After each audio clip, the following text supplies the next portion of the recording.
నీ పరిస్థితిని చూసి అవతల వాళ్ళు నవ్వితే వాళ్ళని చూసి నువ్వు కూడా నవ్వు.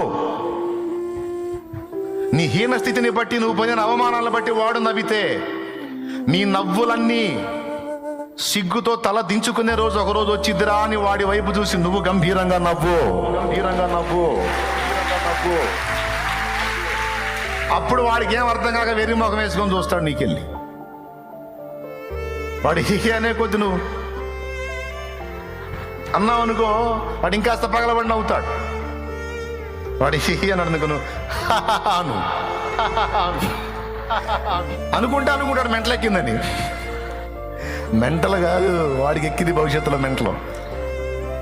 అట్లా చేస్తాడు యేసయ్య. నాకు విశ్వాసం ఉందండి, అందుకే నా లైఫ్ని హ్యాపీగానే దొర్లించాలనుకున్నా. నేనే అవిశ్వాసన అయింది ఏడుపులో బతకడానికి.